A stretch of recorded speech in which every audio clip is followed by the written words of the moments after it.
Welcome back to the Jesus Collective Change Room, where we're exploring what changes, what remains the same.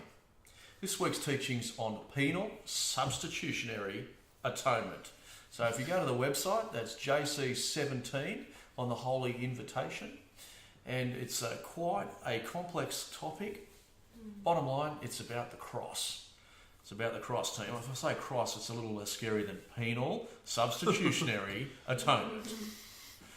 John has done a pretty good job, excellent job at explaining those terms and going through them at a head level. I thought today we might have a look at those things at a heart level. That's penal, sin, sin and us, heart level stuff. Substitution, how does that make us feel when he jumps in? And at one, again, that restored relationship at a heart level. So we'll do that, and we might have some thoughts after that as to what does your head do with the whole idea of a massive pain and massive punishment on a single individual that affects all time. Is that something that's real easy to get your head around, and you've got some difficulties trying to put it in some sort of sense or understanding? So we'll have a quick look at that as well. But we might start with the hard stuff because that's easy, that's intuitive. And Larissa, penal substitutionary atonement. Penal is, I guess, sin. We sinned. There's a penalty for sin. But somehow or other this cross gets in the mix. Has that affected the way that you feel about sin, the fact that the cross is now in your life? Tell me a little bit about your sin and cross and all that sort of stuff. How does it go with you? Yeah, well, I think for me, when I think about when I have had revelation about sin, I guess it would be more regularly that I do have that. But there's one time for me in my heart that when I first gave my life to the Lord, and I don't think I actually recognized that I had sin. I thought that my life was fine, and I was tracking along quite well, but it was when over 6 months of, really just being pursued by God and having a recognition of, just areas of my life that I didn't even realize there was huge consequences for the sin that had happened and I was continuing to do. And so it was over those 6 months that I guess I was just really humbled. And then after that time, I gave my life to God and recognized that, yes, I was a sinner and that I was in need of a God. Okay, so that came, were you in a church or at home when this was happening? Yeah, I was in a church. Yeah, okay, 6 months in a church. Interesting. And that was when you went from not really recognising your sin to saying, oh, hang on a minute, something's happening here. Yeah. Okay. And I think more and more as my journey with God has gone on, I think I've recognised how the impact of sin on our lives, I don't think I really realised it as much as I do more and more now. Yeah. Cool. Anthony, sin. Ever sinned? Not really aware of any sins in my life?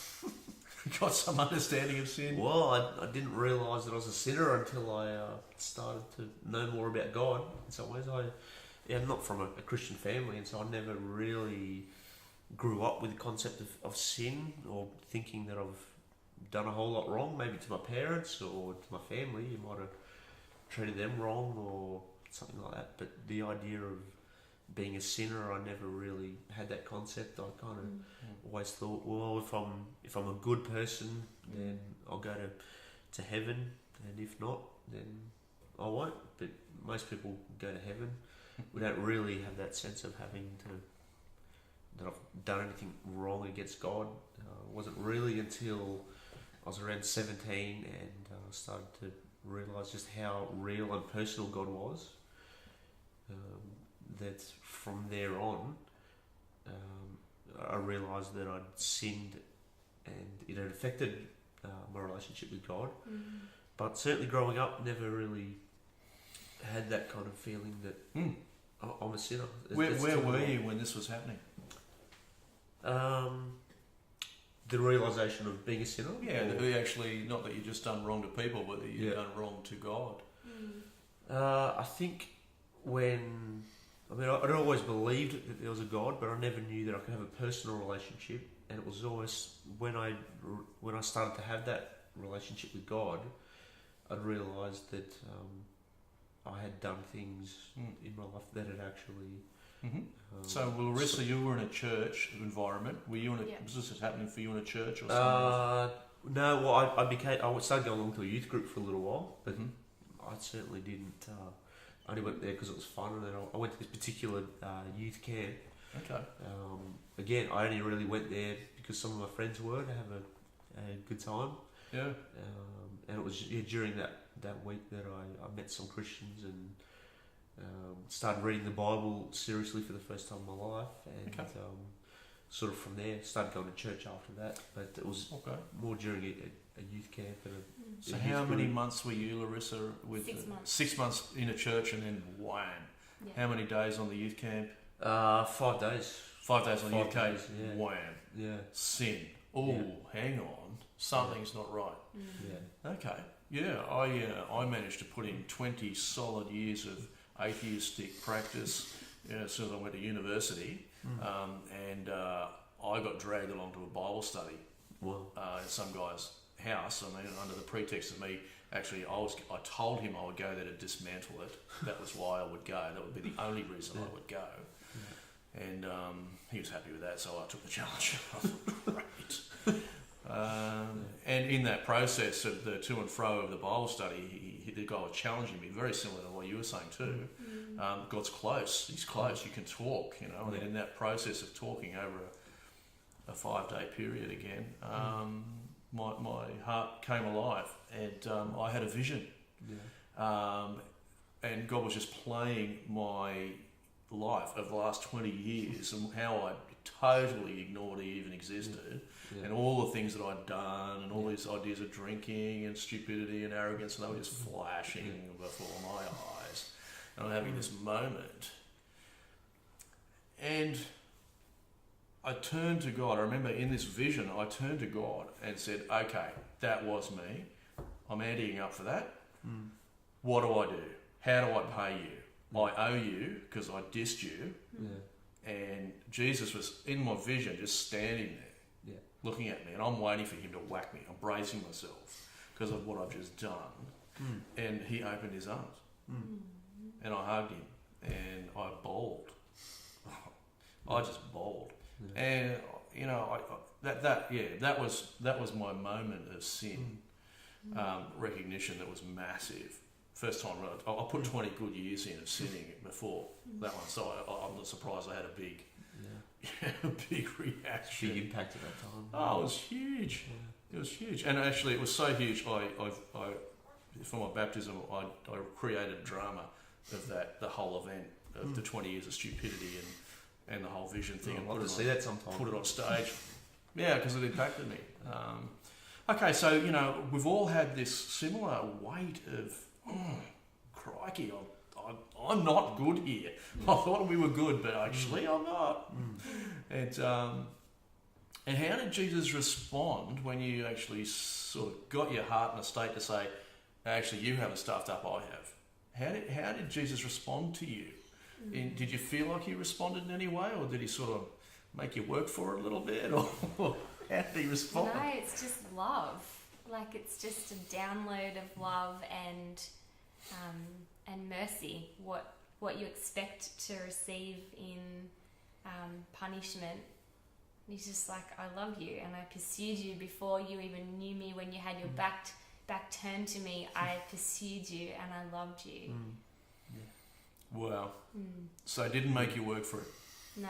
Yeah, although all right. I think I do go into wanting to repay him, but he doesn't expect that. No, it's just love.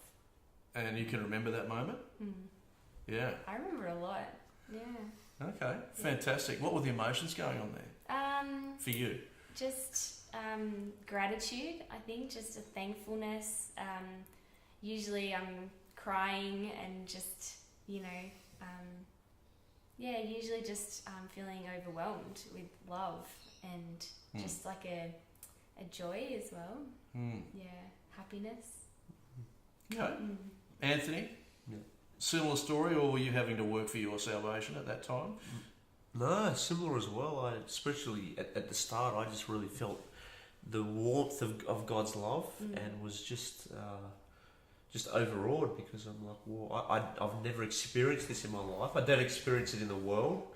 Never experienced that within my family. It's like if you do something wrong, you kind of know about it, and you get in trouble. You get the sense of punishment. So this whole thing was a totally new concept to me, and it probably wasn't until later on that I kind of had to sit with my sin and kind of wrestle with that a bit and how I feel. I just felt it initially, the sense of relief, joy, peace. Just Where such an were you incredible when this feeling. was happening? Where were you? There was probably a couple of moments. I certainly remember at the end of this camp that I went to, and chatting to a couple of my friends in this Tarago van as we're leaving a campsite down in Nowra. Just thinking, wow, my life is just like I've really been challenged in the way I think and feel about God. And then for the months after that, just my life had radically been changed by it. I didn't kind of feel a strong sense of guilt. It's not like 17 years of all this sin that I didn't even know I had kind of really hit me, and I think I've had to work through that over time. But certainly at the start, no, I just felt God's embrace. God's embrace. Yeah, God's embrace. Yeah. And what was your feelings towards God after that embrace? Oh yeah, thankfulness. I remember just having times of really just saying, God, thank you for this and that, and my He'd really opened up my heart again. I think in some ways, because sometimes the ways of this world, as you guys would obviously know, aren't good, aren't helpful, but to realise that there's a God who loves unconditionally just gave me a real sense of hope again. Okay, just came alive. Yeah, because before that I was really seeking what's the purpose of life and meaning. There wasn't much behind it, and you kind of came to know God and saw His forgiveness of me. Fantastic. Yeah. So we've got similar sort of conviction of sin. There's a process seems to be fairly similar. Yeah. Conviction that things aren't right. It's not his fault. It's our fault. Yeah. We're now sort of confessing. Yeah. I'm so sorry. It's not you. It's me. And his response to that wasn't, "Hey, work for it." Work for it was fairly well gracious, open embrace. Yeah. And then I know for me at that point, that was when we became one. So I had the penalty sorted. I was now gracious because he had substituted himself and dealt with all my rubbish. Yeah. And now we were one at one man, And so I remember that. I remember the embrace and the vision where I grabbed hold of Jesus in the open arms, and I just sort of buried my head in there and said, "Look, you've won me. Yeah. You've won me. If this is who you are, this is who you are. Yeah. This is how you treat me, and you're paying for stuff that I've done. Yeah. Well, I'm not going past anyone. I'm not going anywhere else, but you've won me." Yeah. And so I had my moment, all compiled in that vision of my penalty, and his substitution, and and him going one. Yeah. So, what about you? Was there a sense of oneness after coming along in this process at all with Jesus? Yeah, definitely. Just one sec. Yeah, definitely.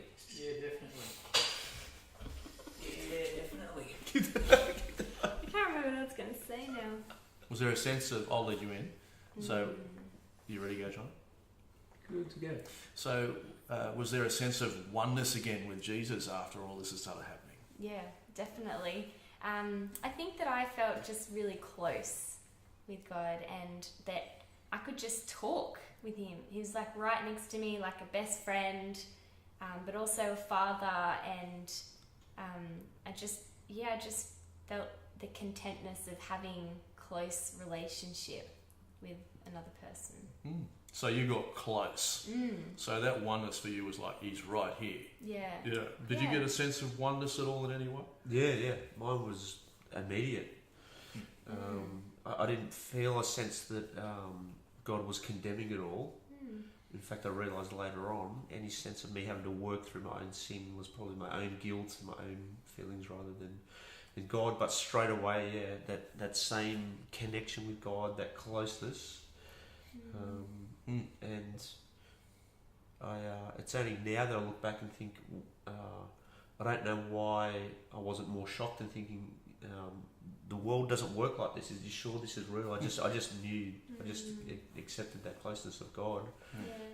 Because people aren't like that, are they? No. I think usually we have to work our way back in when we start. I just took it all. And later on, it wasn't until later on, I'm like, yeah, the world really doesn't work like this. So, but I just really took it, and I had the same feeling you did. Very similar to that. Like, if this is who you are, I'm taking it. Because I don't know anybody else. It's like that. Yeah. Okay, so we talked a lot about our sin and that moment and the oneness that we've achieved. We sort of skipped a little bit on the substitution side because that's where we have to think about this. It's not an obviously logical thing that the way that God might deal with our sin and get to oneness, get from out of sorts to together, is through someone else suffering. I mean, you would think somehow or other the way that happens is I suffer to get back with him. But he stepped in and said, no, that's not going to work. Basically, no amount of our suffering will get us close enough. We cannot continue to pay for all the sins that we're doing because we're unfortunately sinning faster than we can pay. So we're just our debt's going. If you want to do an economics thing, we're going that way. We're not getting closer, and so God sort of just gets his son, hooks us up, and gets us across and gets us close. Now there's this idea of could Jesus have just said, "Oh, come on over," or God just said, "Oh, don't worry about all your sin, don't worry about it. Well, just come on over." And that's, I guess, a possible option to re-establish a relationship. Oh, you're stuffing, okay, don't worry. But with God, he actually said, no, there's going to be some pain and there's going to be some punishment. Some people would say, oh, gee, how unfair that you put it on someone else. You stuffed up. How come he had to suffer for you? And it would be unfair if that person didn't want to. But I guess the thing about Jesus in the Garden of Gethsemane is like, Dad, is there another way of doing this? Can you get him close without me having it? No, son. Okay, I'm up. I'll do it. And so I don't feel that it was an unjust act for a son and a father to agree to get us close. But wow, how catastrophic was it? How bad must our sin be, and how hard must it be to get us close if it takes a perfect son to have such humiliation? Do you ever think about that humiliation? Do you ever think about the significant or the severity of the cross? I guess that's where I'm coming from. Does it ever hit you, the severity of the cross? Yeah, last year. It definitely hit me last year over Easter. I just was really hungering after trying to understand the hugeness of the cross and why this was the biggest event in history for Christians.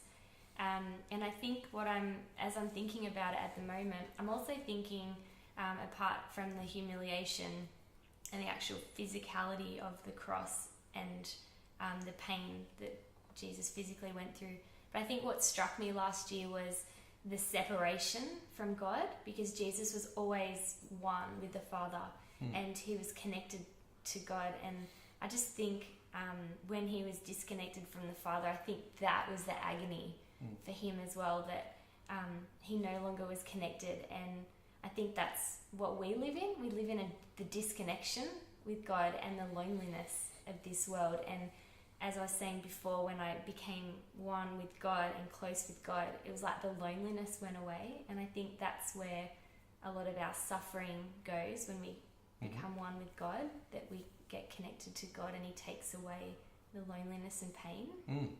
Yeah. Okay, so we're talking, Anthony, about the severity of the cross and, a dramatic thing to happen. Does that impact you in any way?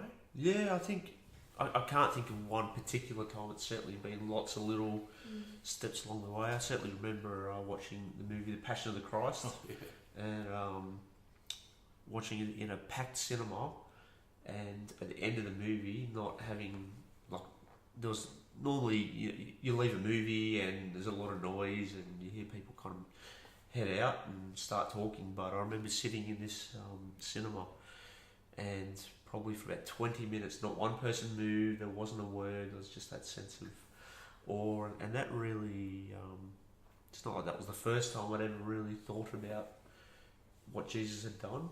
But yeah, the weight of what had actually happened. When you see it in a visual kind of sense like that, it's So- just a reenactment, but it just gets you like, Yeah. wow. That's something that doesn't happen in history these days. You were saying before. So Yeah, it's quite a thing to see. yeah, absolutely. I still remember that sense of awe and I guess a whole mixture of emotions as people just sat there, dead silence, Oh yeah, almost in respect. Yep. Yeah. that was a really tough movie. Yeah. Certainly, intellectually, I find it really hard to. I was challenged. I work in the emergency department, and a young lady came in having had a suicide attempt with some medication, and I was in the process of talking with her. I said, "Well, what's your background?" She said, "Oh, I left home," and she's still in her late teens. And she'd had a Christian upbringing. Her dad was a pastor, and I just said, "Look, where are you at with the whole faith thing?" And her reply was, how could I follow a God who wants to kill his own son, and in such a gruesome way? Why would I? Which was quite a shock, because I've never actually questioned that side of it in my faith. What came out was basically along the lines of, I can see a couple of reasons why this all have to happen. Firstly, if you want to prove a point that you need to, that you have keys over death, that you can actually beat death, you have to die first and come back. Yeah. So firstly, there had to be a death of some sort for God to prove I'm bigger than that. Yeah. That death does not keep me down. Yeah. So that had to happen. The second reason, why did it have to be absolutely so gruesome and brutal and torturous? Couldn't he have just used a tontine pillow or, something like a little injection, a little anaesthetic, something? Why so gruesome and brutal? And I started to say, well, if he's trying to make a point that there is no sin that you can do to me that will end up with me turning my back and saying, no, that's too much. Yeah. I mean, why not put yourself there and unjustly be hacked to death, put on a cross, and then you can still turn around and say, they don't know what they're doing, Father. Forgive them. I mean, there's no one walking around on the planet that can say, I've sinned worse than that. Yeah. So, I mean, what a way to make that point. Yeah. I don't know how else to make that point, that there is no sin that is not, that I will not be able to tolerate and be able to forgive and to restore you from. Yeah. And so these are sort of thoughts that came to me. Say, for instance, I gave you a perfectly functioning car and, it worked, and I expected you to give it back in some sense, or that you would share it with me. But then at the end of the day, you stuffed it completely. Totally stuffed it. And you gave me a car without an engine that could not be fixed, that was totally wrecked, squished up in a ball. Hey, there you go, there's your car. I don't think you'd accept that. I think it would be reasonable for you to say, well, I want a car back that works. Yeah. And you could go around the planet and give me 7 billion totally stuffed cars and say, well, I've given you 7 billion totally stuffed cars. Well, they all do.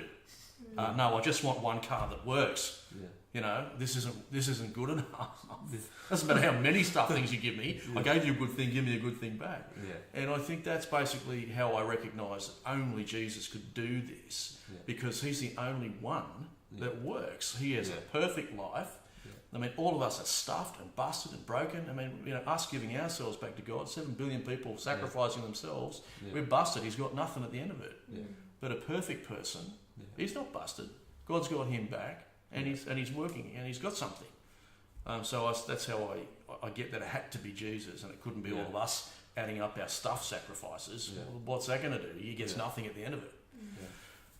So that's just my logic of the way I deal with the cross. I'm mindful of the fact that time's getting away. And so we've travelled through this idea of how the cross has affected our heart. We've looked at some of the head things and trickiness of understanding the cross. Yeah. There may have been people in the Jesus Collective that you've been thinking about, that you might have a word for, or an encouragement for, or a prayer for. So I just wonder, Larissa, is there someone in the Jesus Collective that you might have been thinking about? Yeah, I've been thinking about people that might be lonely, that feel that their life might not be going the way they had originally planned, or they might not just be feeling a sense of fulfillment. You might not feel satisfied in what you're doing or where your life's headed.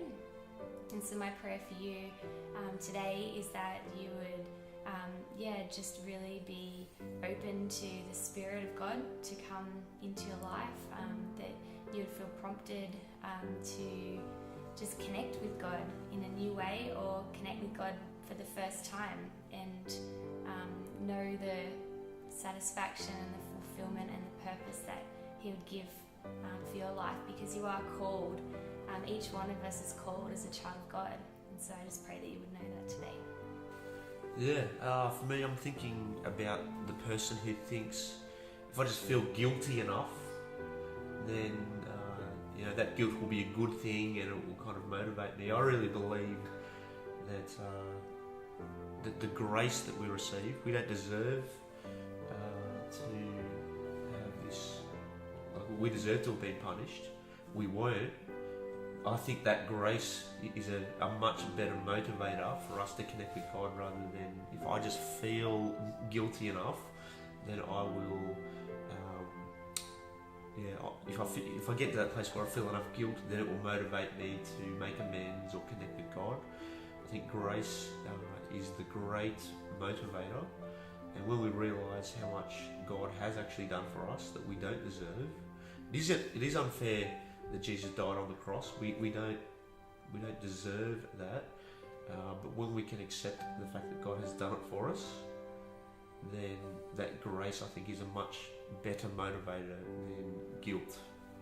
So my heart is for those that are watching this that may actually have not taken those early steps that the team have been talking about. Perhaps you're at square one. Perhaps you've never had a tough and real look at your own life in the eyes of God. I think if we all look at our lives along the horizontal, we go, we're okay. My encouragement is have a look up and just get a sense of where we should have been and how God did make the planet and how people were supposed to get on. And if you could get a sense in your heart, there's something not right in me, then I want to encourage you, go with that. That's the first step. I think team have been talking about other steps down the track. I want to talk about the first step. So I want to encourage you, make the first step. Go to God. Ask Him, am I okay? Have I ever done anything wrong? How do you see me? And I'm sure that He will let you know that there are things in your life that are wrong, according to Him. But as the team said, the story doesn't stop there. He's got the answer to that too. So until next week, from the JC Collective, amen.